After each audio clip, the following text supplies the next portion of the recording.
According to the National Small Business Association, half of small businesses report that they have been the victim of a cyber attack. And in spite of that, many small businesses think cybersecurity is only necessary in big business. So today, that's what we're going to be talking about on Marc Haine Live.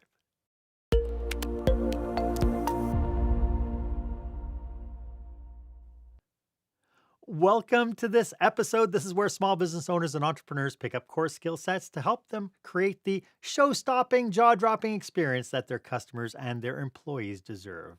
I am your host, service expert, and master of experiences, Marc Haine. I am so glad that you are here with us today because my guest for this episode is Security Geek, Ross Saunders. And today we will talk about the importance of privacy within your business and some things that you should know about cybersecurity. So stay with us. I am absolutely shocked when I talk to small business owners about the issue of privacy. I get there's no such thing as privacy anymore, so why even bother? And yet, when you see that the statistics say that those people who do have privacy breaches, 60% of those small businesses who get affected actually end up losing their businesses. For leaders, in-house and online privacy is an absolute must. So that brings us to our question of the day.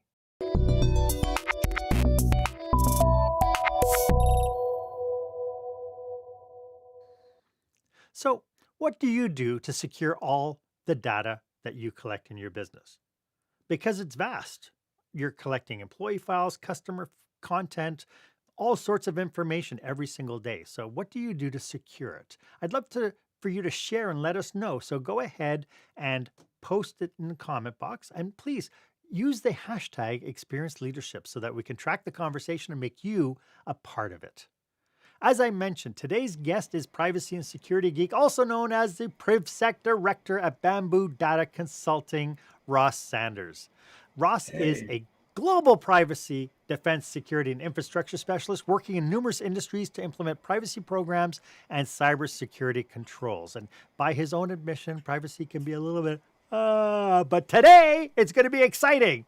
Ross does hold a master's degree in the management of technology and innovation and holds designations and certifications in privacy legislation, ethical hacking, and paralegal practice. Ross serves as a co-chair of the International Association of Privacy Professionals for Johannesburg chapter. Ross, welcome to the show. It's great to have you. Great to be here. It's exciting. I was so happy that, when we connected just before the show that we actually got to laugh already. So I know that this is going to be exciting. Hey, before we get into today's topic, could you just tell us a little bit about what you do for your clients? Yeah. So, one of the things that we very much believe in is privacy and cybersecurity is not necessarily one of these chores that you have to do. It can make it out to be quite a chore, but it is there to benefit the business. It's a good way of doing business. So we assist businesses in, doing the real practical implication or implementation of privacy and security, because, you can go to lawyers and get lawyers to draft things for you, and they will give you fantastically legally binding, protect you, all sorts of things in your contract. But when you come to implement that into the business, it's wildly impractical. So, and not slating anyone who goes the legal route. It's very much required, but there is a translation to how you do that in the real business. And that's where we come in. We help with the policies, the procedures, the actual technical controls that you need to put in place on your laptops, in your offices, things like that, to really secure the information that you've got. Make sure you're complying with legislation, because, oh man, there's a lot of legislation at the moment around this. And we really try and make it absolutely practical. We train companies to do this themselves. We help them to really get involved in this privacy and security thing, because every business is a tech business nowadays, and everyone's got to know what they're doing here. And it's, even though you might have owner operators who go, I don't know anything about technology. I don't. It's absolutely true. Everybody's dealing with technology and everybody's connected now. I understand that you have had personal experiences with getting hacked. Probably far too many. One is too many, really. But a number of years ago, it's kind of the way I got into privacy and security was kind of twofold. One being I was working in the tech space. My whole career so far has been in the software as a service space, delivering software to clients, working with these multinational software companies. But during my time working at one of these companies, I had my identity stolen. And that was a real eye opener of a horrible, horrible experience. So it seemed as though what happened was some documentation was disposed of previously from a previous company that I'd worked for years prior. But the information that was in there was enough to build a profile of me and take out credit. And I ended up purchasing dozens of laptops and cell phones and furniture suites and all sorts of things that I never ever saw. It's amazing because you hear these stories. At about probably about 10 years ago, we had a big thing happening in our town where somebody had come in and installed fake debit machines at Mm, certain businesses. They got some kid to come in and get hired, and then they switched out machines and they started stealing credit card information. We've seen hacks where something went over the bank machine, like somebody puts something to yeah. hack in there. So I know how tenuous it is, ten, how hard it is to know for sure that you're dealing with somebody that's going to be taking care of you. I guess before we can really dig deep into today's topic, could we maybe clarify what privacy is and what cybersecurity is? Let's go down to basics. Sure, and that's like that's a really valuable question because I think a lot of folks confuse the two of them. They hear about privacy and they're like, "Oh, that's that cybersecurity thing," or they hear about cybersecurity and privacy doesn't even enter the conversation. But they're two very different but very intertwined parts of your business, and any work that you do when you're dealing with customer information, dealing with employee information, dealing with your own confidential information. So if we have to look at it as kind of an umbrella that we're looking at, we've got this umbrella of data protection. And underneath that protection of the data in business falls privacy and cybersecurity. And privacy is really a lot more along the lines of the legal side of things. So and the ethics side of things, where we're looking after the information of our clients, employees, suppliers, providers. It's that obligation that we have to make sure that we don't leak information out, or we don't modify information that shouldn't be modified, and put people at a disadvantage. So it's very much around your policies, your procedures. How do you do things inside the business? What is right for you? What is wrong? What don't you agree with when it comes to data? That's the privacy side. But with any of those sort of decisions, you have to look at the security side, because you can't have privacy without securing that information. Right. So the security side gets into a lot more of the technical aspects. Do we have antivirus and tools to stop ransomware hitting us?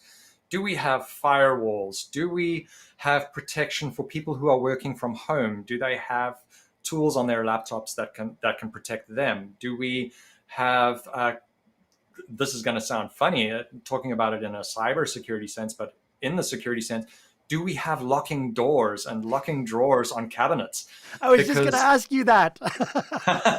Because information is also physical. It doesn't Yeah. have to just be on a hard drive or in an Excel spreadsheet. It can be physical, and security comes down to locking that information down. Yes, yeah. So, people hear the word data, and I know that some people, their eyes will just glazed over because, like we mentioned, some people don't even know that they are accessing data. They don't know that Yeah. what they're handling is data. So, being able to redefine it and turn it around and saying, hey, it's the application forms that are sitting on your desk, it is the files, the staff files, employee files that are sitting in your filing cabinets, it is loyalty programs and Dropboxes with people's personal information on it. All these things, it is the data that we're handling. Yep. And that's a very interesting point, because we talk about privacy legislation, and privacy legislation specifically mentions the term processing. And processing is not just that, oh, well, I have some data and I'm actively working on it, therefore I am processing it. Just the nature and virtue of storing data is seen as a processing activity. So storing the data, collecting the data, having the data, each of those different aspects is seen as processing, and there is a legal obligation attached to that. Yes, yeah. So based on what we've just talked about now, basically the definition of privacy and cybersecurity, what are you seeing that organizations are doing wrong or are really challenged with?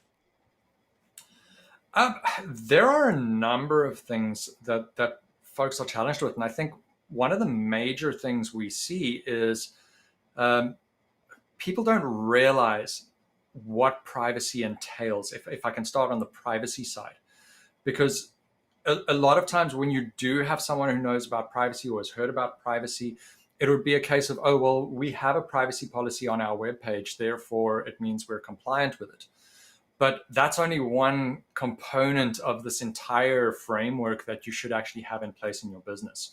When we talk about privacy, there's actually 10 pillars that you go into, which is around how you manage the data in your company. Do you have processes around, well, this is how we collect information, this is where we store it, this is what we're going to do with it at the end of it, this is how we delete it. You've got to not retain information for too long.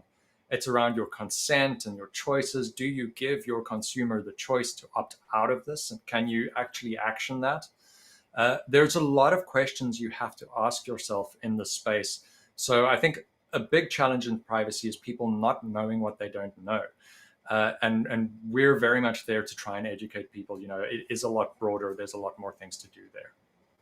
Yeah, yeah. It's so funny that you said that because anytime that I come across any kind of small business owner and we talk about privacy, they really do have kind of this limited perception of what that means. Are there any myths that you think need to be busted? Like people have these preconceived ideas about privacy and cybersecurity.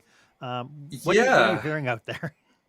Um, I think a lot of um, I think probably the biggest one that we see is that people think it's a destination. And Ooh, that's a very big misconception. So your compliance to privacy, it's it's it's a journey, and it's something that you go through, and it becomes business as usual, and it really should become business as usual. People should be talking about privacy, and I think that is a huge misconception that we're going to put in a privacy policy on our website. We're going to have a couple of processes and policies internally. We're there. We don't have to look at this again. But every time your business changes or you start collecting different information from offering a new service or something like that, your privacy landscape internally changes. So you have to keep that up to date. So much like you would keep a process document up to date, your privacy should come into that. So we have these terms or a term called privacy by design. And that speaks to products, it speaks to processes, it speaks to any business process that you've got, that you take into account, like, is this going to affect privacy in any way if we change this? And that's a really good way of looking at things, included in your decision making. Then it becomes part of day-to-day business, and then it becomes easy. The initial fitness exercise to get fit takes a lot of effort. Once you're fit, it's just maintaining, and that's where you really get rolling, and it really, really works. so the one message I get from that, it whatever you decide or businesses decide to do, it's not a set it and forget it process. No. This is a living, breathing, ongoing kind of focus on Yeah. everything that we do. Yeah, absolutely. It's ongoing, and that applies to your privacy and your security. Things that applied to security in 1997 don't apply to security now. Things that applied to security in 2015 don't apply now. It's an ongoing, moving thing. Like even passwords. I mean, there's better thought around passwords nowadays as to how to build a password that is more secure and easier to remember, but goes completely against what we were taught to do 10, 15 years ago. So, yeah, So you're saying that it password evolves. 1 2 3 4 is not so bad anymore? No, I'm not saying that. I'm saying that's terrible. No, no, no. I thought you looked like you were just about to have a coronary.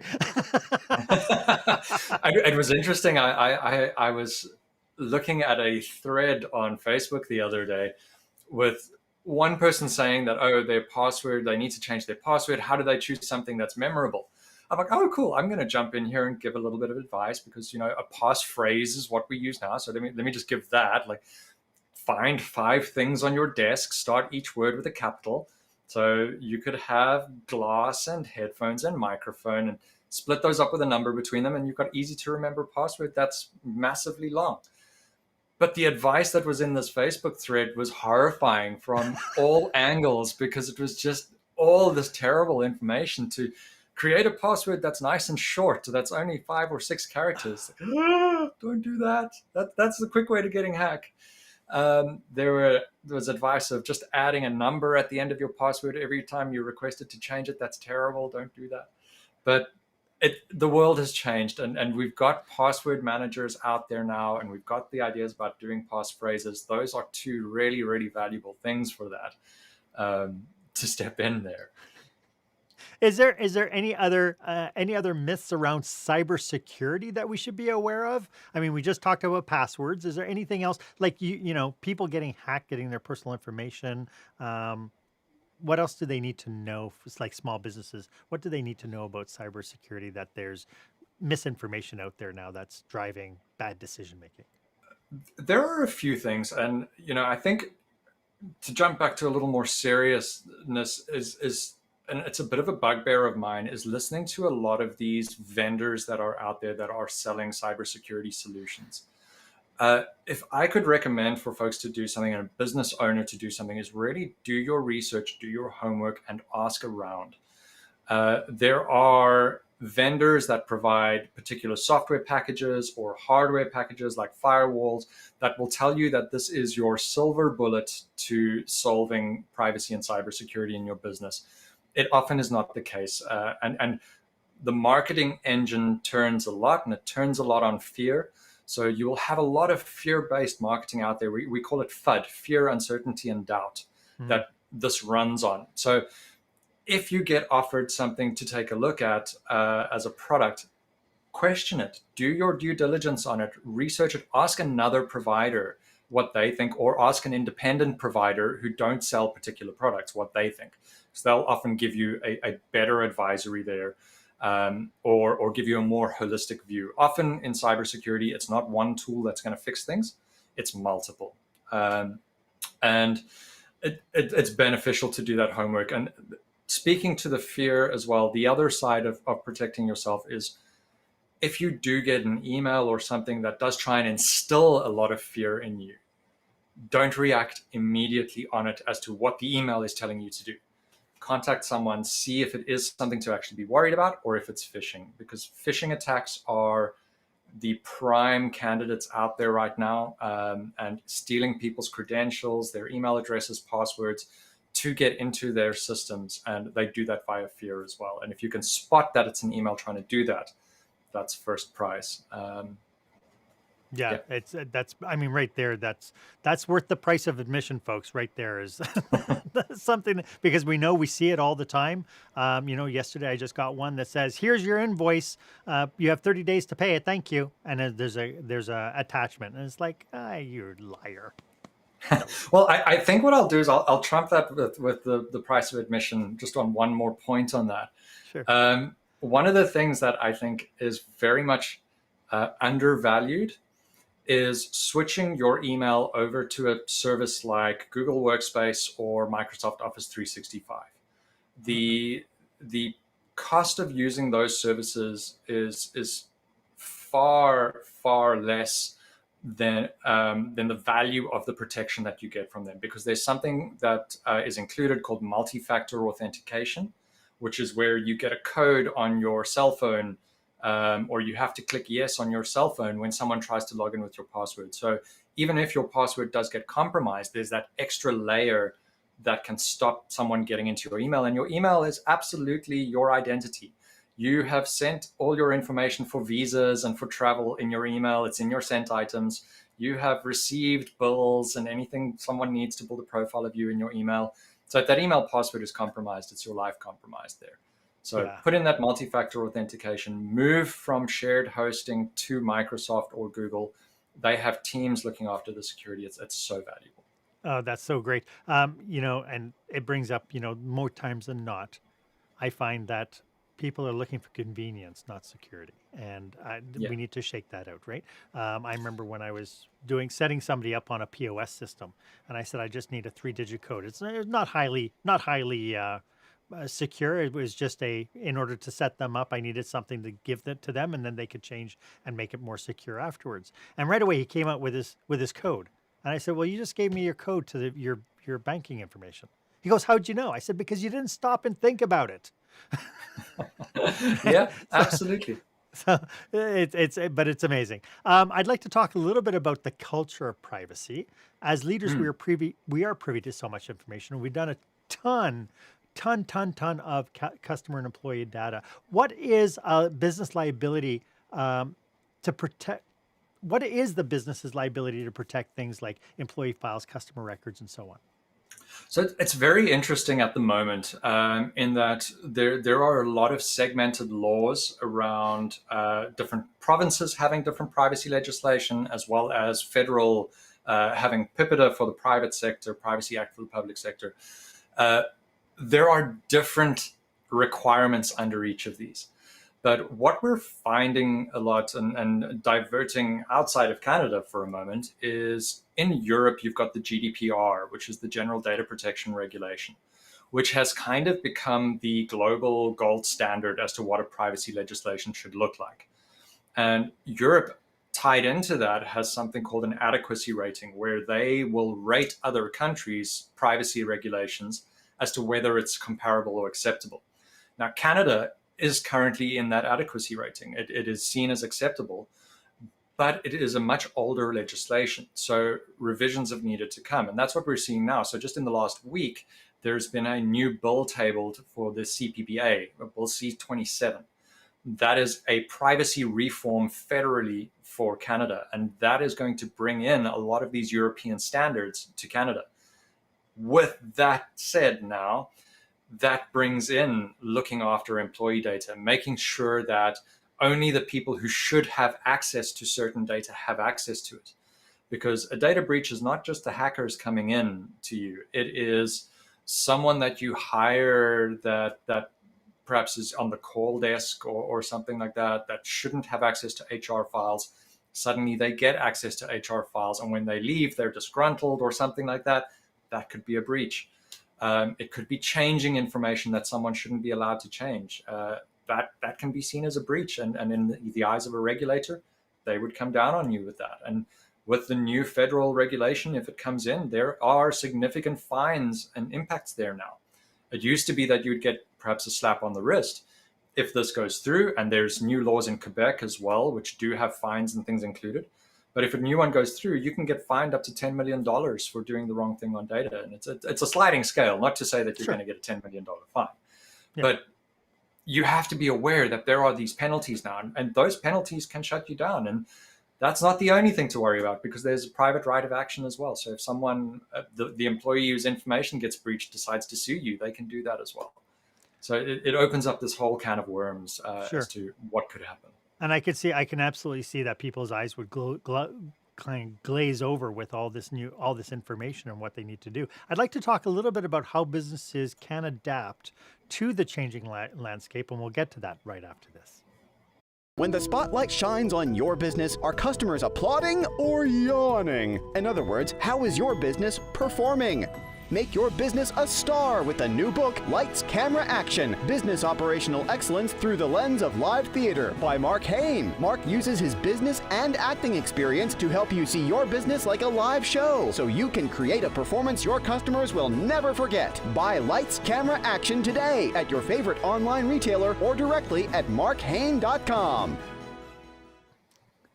Welcome back. I am speaking with privacy and security expert Ross Saunders. It is really scary thinking about all the stuff that small businesses carry in their businesses. And I know of one leader who, after receiving some information from a staff member about the behavior of another member, went directly to that employee, the employee in question, to report everything that was said and who said it. I've also known managers who will publicly shame employees with the guise of, "Oh, if I give people heck in the open, then everybody else will know it's wrong."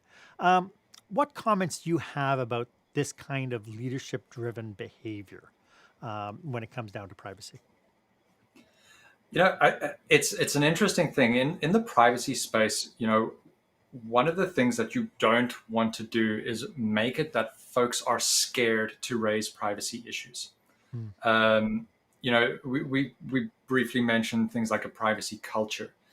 In the past, I also worked with a number of companies where, it's kind of a guilty until proven innocent. You've discovered this flaw that was a security breach, therefore you're the first suspect in it. And that would completely discourage people from reporting issues. And, if someone doesn't report the issue, that's when the issue escalates. And quite literally in privacy and security, it'll fester. And then by the end of it, you're sitting with this incredible challenge. One of the averages out there for a large company is it can take up to 7 months to discover you've been breached. So there's a lot of damage that can be done in that time. You want to encourage people to report early. And you don't do that by making it a penalty for people reporting. Many of the companies I've worked with, we make it an anonymous procedure as far as possible to allow people to report. We want to find out about this stuff. It's in everyone's best interest. And when you do find out about it, it's not a witch hunt. It's resolving the issue, stopping the hack, stopping everything. Worry about the witch hunt after that. But your first and primary prize is to actually stop what's happening currently. And you need everyone involved for that. This is not a one-person job. Right. So initially it's stem the bleeding, and then find the solution to why the person got cut in the first place. Yeah, absolutely.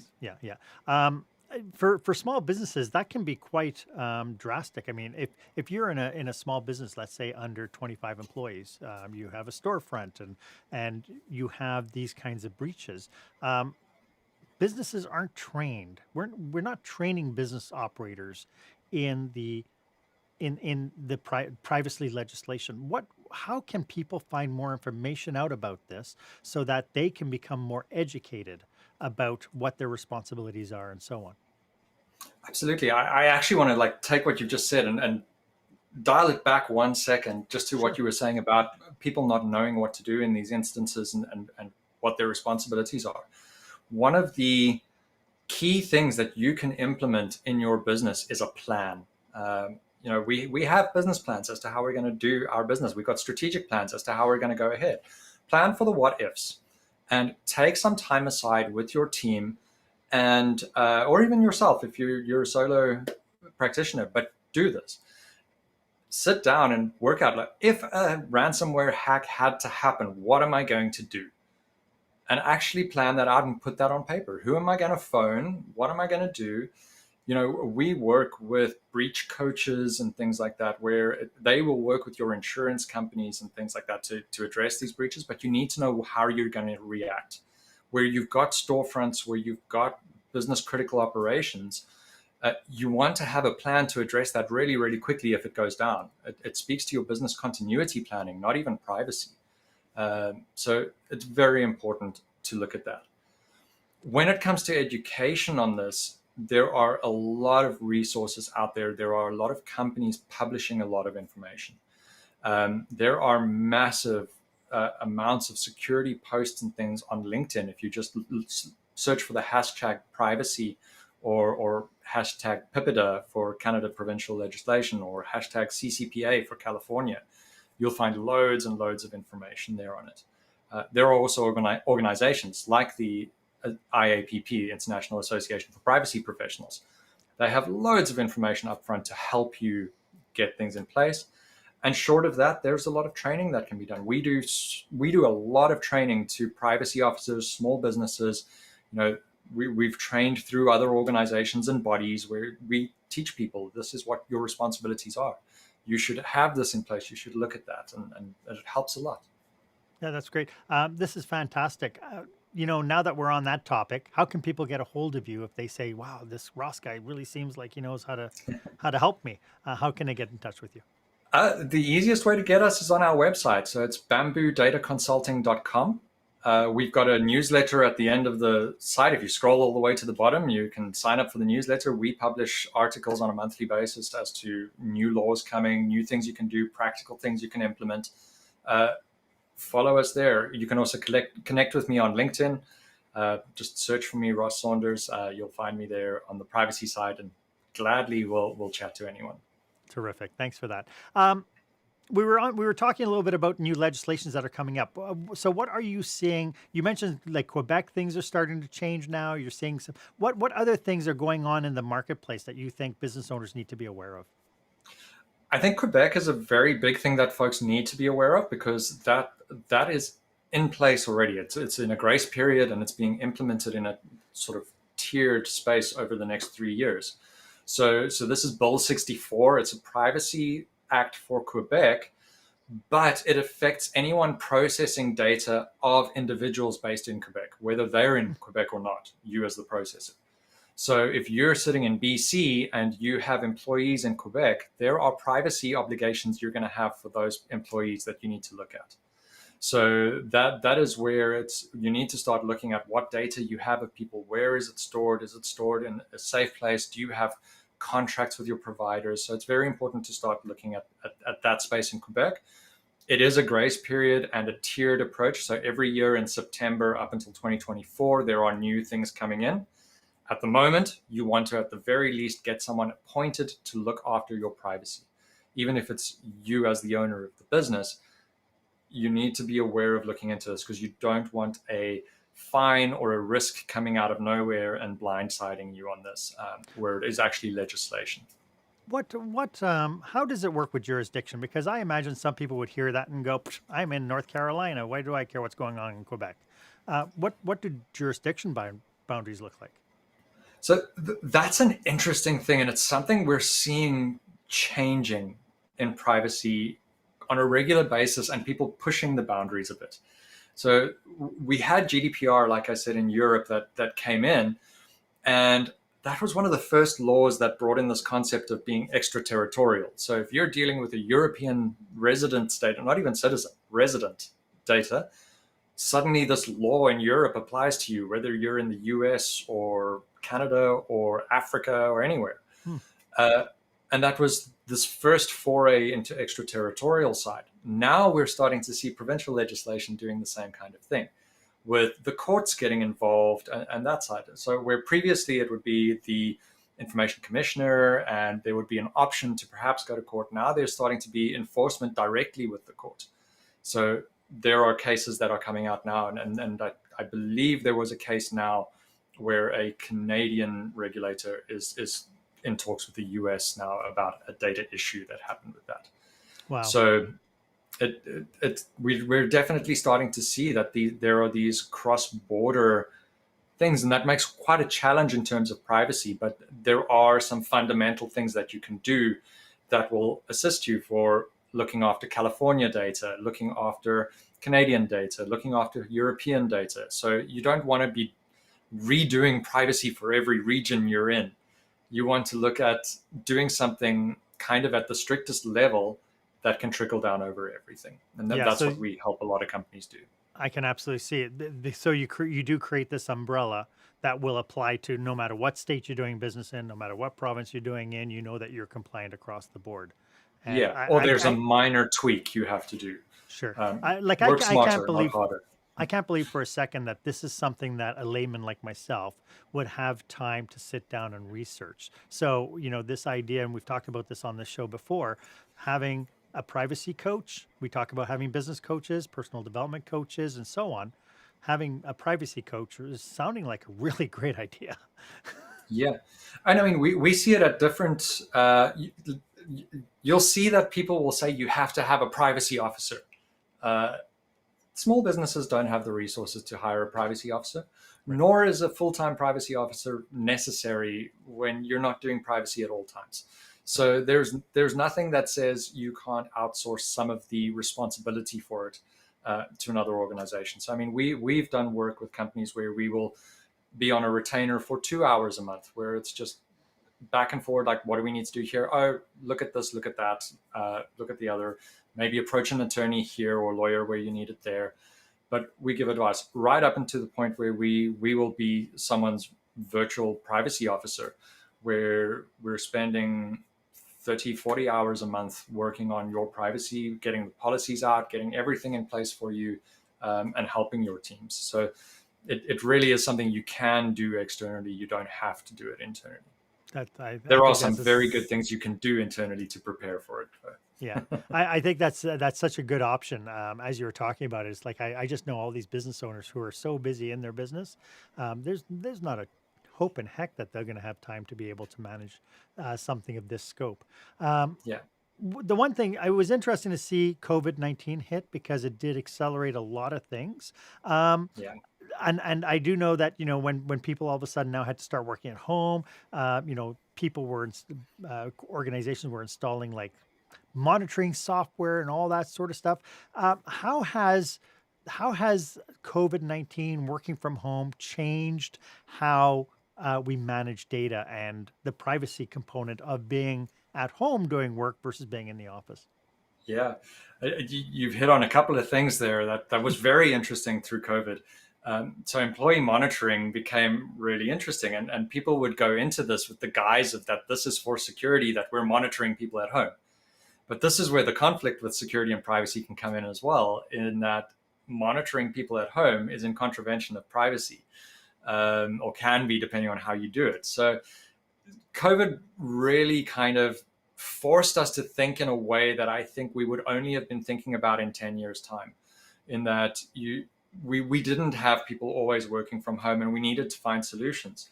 And speaking to what was mentioned right at the beginning of this, talking about, small businesses thinking that this is just for enterprise, one of the huge benefits that came out of the pandemic and people working from home is that companies that handle security and antivirus and all these enterprise solutions that were previously very, very expensive had to become very, very affordable for companies to roll out into people's individual homes. So you're now finding that a lot of the solutions that were previously only available to enterprises with massive budgets, if you're under 100 people, you can get a very affordable solution that gives you all those enterprise benefits at a very, very low cost for a small business. And that is incredibly valuable. And I don't think we would have seen that in a long time, because it was big business to have people in the office. Yeah, and it was interesting because I did see that there was a huge influx of people of these software programs being bought up and kind of implemented.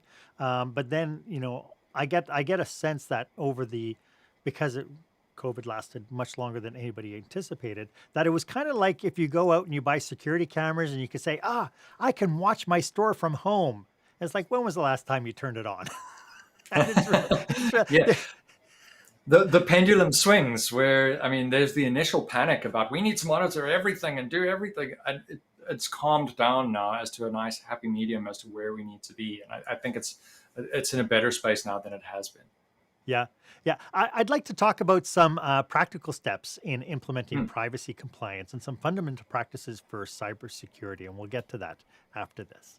When the spotlight shines on your business, are customers applauding or yawning? In other words, how is your business performing?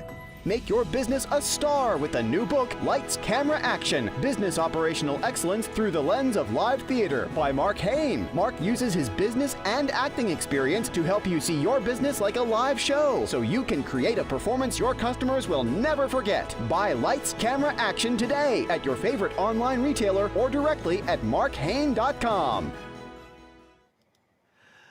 Welcome back. I'm speaking with Ross Saunders. Before we get into some strategies, how secure, you mentioned like Google services and Microsoft services, and you mentioned that they have really good services, but I know that there's a lot of data sharing like Dropbox and Google Drive, Google Docs, and so on. How secure is it if you have teamwork and you're using kind of these basically free services? Generally, I would recommend to not use the free services. You get the free side of it. It's generally for personal use, and you don't get the monitoring and the security tools with it. So if we look at and it can be almost any of them, the Google Drives, your Dropboxes, your OneDrive, your iCloud, Maybe let's take iCloud out of that because that's more consumer. But with the free options of those, yes, you can share, you can collaborate, but you can't track what's happening or who you've shared with easily. Whereas if you upgrade to the more corporate solutions, and this is where I say those corporate solutions do start paying for themselves, because you're paying $6 to $12 a month per user, but you're getting file sharing, you're getting email, you're getting security, you're getting calendars, it's what you get is huge. But once you're in those platforms, there are reports on the back end that you can go in and say, well, how many files are shared? Oh, I've got 300 files actually shared out externally. Let me go lock those down quickly. And that speaks to the controls that you should have in place, both for security and for privacy, to show that you're managing what you're doing. So you get a lot of value upgrading to those enterprise tools. And once you've upgraded there, it is an additional cost, but you get what you pay for and then some. And if you use it to your advantage, it pays for itself. So does that include things like Dropbox that you pay for? Yeah, so Dropbox has an enterprise solution as well. So most of these free services will have some form of enterprise edition on top of it. I would say as a small business, go and look what the big guys offer. Dropbox is convenient, but OneDrive from Microsoft is also the same kind of functions and features, and it's included in your subscription with your email. So see what you can bundle together, because that'll actually get you perhaps a cost saving. If you unbundle your sharing, your email, your hosting, all of that, and try and get it in-house into one solution, you can often save quite a bit. Oh, that's a good hint. For those people who might be, and I know that we're coming into the 3/4 of an hour coming up right now, but for those people who have been hacked, or they become a victim, what should they do? What's the first step that they need to do to figure this out? Unfortunately, the answer is it depends. It depends on the kind of hack that you've experienced. There are generally organizations that you can contact that'll be nonprofits that will assist in these kind of matters. There's generally fraud prevention, things like that. If it, for instance, happens with your banking account, I would say your first port of call should be the bank, and see what the advice is from there. These large companies have fraud departments. Ask to speak to the fraud department. Someone at the teller at the bank branch may not know the answer to give you. But if you phone into the bank, speak to someone in fraud, there will be a lot more advisory. There's also bodies like the ACFE, Association of Certified Fraud Examiners. They would be able to also give advice, and members of them, you've got certified fraud examiners there, people with CFE qualifications, they would be able to assist you there as well. I was assisted by a CFE member when my identity was stolen. It was the most valuable thing I could have done, was getting someone involved in that. And he knew that, no, you need to write these affidavits, you need to go to these credit bureaus. This is how you lodge a dispute with a credit bureau. It was wonderful. And I mean, I wouldn't wish that on anyone, because it took me 18 months to recover my credit record. And that was with using someone who knew what they were doing. So I wouldn't wish it on anyone. Yeah. And please, people, if anybody says just go down to the Apple store and buy Apple cards for something, there's something wrong. Apple cards are not a currency. I've been watching way too many scamming videos. Yeah, Scammer Payback is a very good YouTube channel that talks a lot about this. It's very valuable to watch. Yeah, and it's called Scammer Payback, and it's hilarious as well. It's hilarious to see him work. To get started, fundamentals that people watching this, they say, I have nothing going on right now. How do they get moving on this? The biggest tip I can give from a privacy perspective is knowing where your data is. So when we go in to help someone, the first thing we want to do is see what data you have where, what systems you use. So you don't need a fancy tool. You don't need to go and buy this enterprise level tool. As much as enterprise level tools will tell you, you need their tool to do it. If you've got a spreadsheet, you can put together your first data inventory. So open up a spreadsheet, go through your business, look at all the different processes that you do on a day-to-day basis, on a quarterly basis, on a yearly basis. see what are these processes, list them out. What data do we have in these processes? Who do we share it with? How do we store it? How long do we keep it? Just those basics will help your privacy program immensely. I mean, your program is going to be bigger. It's going to be policies and things like that. But doing that exercise, you will also, I pretty much guarantee it, you will look at some part of your business and realize that that's either really inefficient and we can make a performance improvement there, or you're going to realize we're collecting far more than we should be. And you can stop that at the get-go. Knowing what data you have gets you there. And think of it as a business improvement exercise. Don't think of it as a grudge purchase privacy thing. It's really, you can do this to improve your business efficiency, and it really helps. And any privacy professional that goes in will appreciate it, because we'll have a starting point as to where everything is stored. Yeah, and I have a sneaking suspicion when they go through that, especially if on that spreadsheet you also list the software that you're using. Because Yes, I think absolutely. we download and we use different types of software it's amazing the duplication that you find. Yeah, and you start realizing who you're sharing information with. Yeah. So you've got there are so many services that you can sign up for on a whim in the cloud now, where, oh, I need to take notes. Oh, well, Evernote looks good. Sign up. Let me put data in there. Oh, well, I need to share a file. This person's on Dropbox. They don't want to use OneDrive. Oh, I'll open a Dropbox account too. And you've got 2 file storage accounts. So you want to actually really start mapping that out. And once you've mapped that out, it informs everything else. You'll look at it and be like, oh, we need a policy for that. That's all comes into privacy. I think privacy is sometimes a word used to describe a good business practice, because it's being transparent, it's having your policies in place, it's knowing your processes. It doesn't really need to be about the data. It's good business practice. There might be some pushback from some small business operators who say, I only have 3 employees. Who's going to need a policy? What would you say to them? So the thing about the policies, and this is where a lot of the privacy legislation comes in, your policy needs to match your operation. And we've seen it before where folks have said, well, they don't need policies because no one reads them anyway. Your policies inform how you do things. And if something goes wrong, people are going to refer to your policies, especially in a privacy sense. So if you are claiming from insurance for a cyber attack or anything like that, or you're claiming from insurance for privacy breaches where you've got someone suing you, or your professional indemnity insurance, even not even cyber insurance, if you don't have the policies in place, they may not pay out. Yeah. So, that is a grudge drafting your first policies. Your policies don't have to be 48 pages long. Your policies need to just state, according to your business, what you do. It makes no sense to take a huge template or anything like that. Do your policy for you. If you only do 3 practices in your business, have a policy that's 2 pages long. Have a policy that's a 1-page. It just needs to get the information across. Yes. My argument for these small operators is you're only 3 employees today, but what's your business going to look like in 5 years? And if you can start that now, when you only have 3 employees, when you have 20 employees, life is so much easier.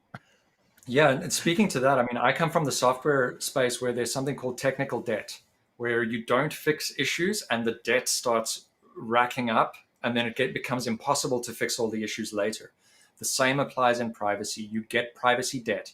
If you don't address privacy now, it's going to bite you for your scaling later. Yes. Because you have to go back, you have to retrofit things, you have to really battle with it. And the bigger your operations, the longer that retrofit takes. Sounds like the Chinese philosophy of the best time to plant a tree was 20 years ago. The next best time is right now. Yeah. So if you haven't done, do it now. And you don't have to do privacy in a big bang approach. It's not a destination. Start with one policy, start with one data map, and then just do step by step by step. If you try and bite off everything, you're going to see this as being too big and you're never going to do it. Whereas if you start with something small, much easier. Great. Are there any other cautionaries? I think on the privacy side, a cautionary tale is if you've got an external privacy notice, a lot of folks go and copy that from their competitors or go and find an easy template and then just paste it up on their website.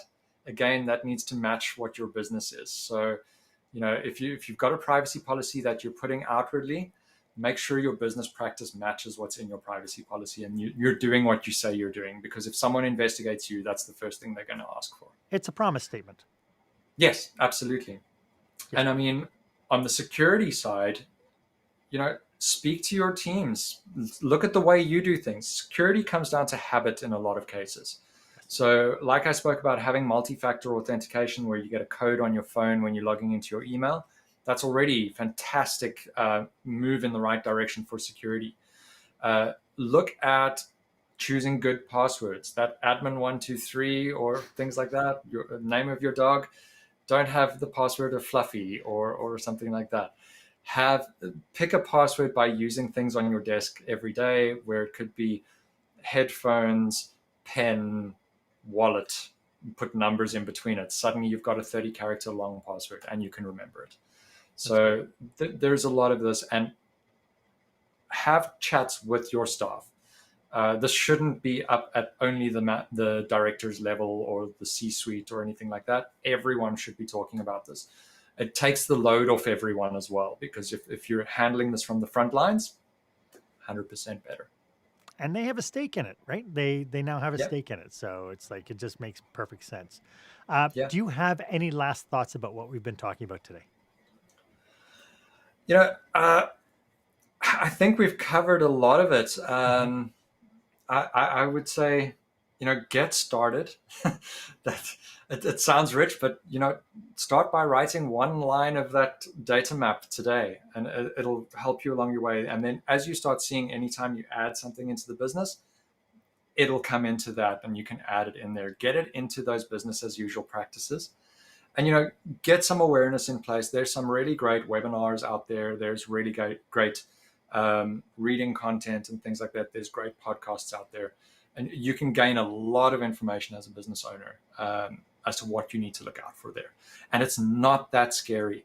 I think a lot of the progress we've made in the last 3 years has made it that security and privacy is less scary.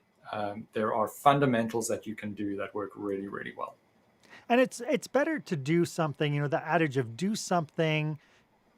You don't have to be certain that it's absolutely right. If you get started doing something, you'll figure out if it's right as you move forward. But we have to take the step. We can always change the direction after. Yeah. And I mean, you don't need lawyers for this. You can do it yourself. You don't need to pay a fortune. You don't need lawyers for it. You can even go and do a gap analysis and say, where do we have our gaps in the business? It's a much more affordable report, and then you can choose how to address those things that come out of it. We do that all the time. This has been brilliant. Could you remind everybody one more time how they can get a hold of you? Sure. You can get a hold of me on the web, www.bamboodataconsulting.com, or find me on LinkedIn, Ross Saunders. Love it. Russ, thank you so much for your time and your contribution today. It's been absolutely brilliant, and it's probably the fastest 50 minutes I've had on the show. So this whole thing about privacy being, not today, folks. This was exciting. This was a lot of fun. And Ross, I can't thank you enough. Absolute pleasure. Thanks for having me here. It's been great.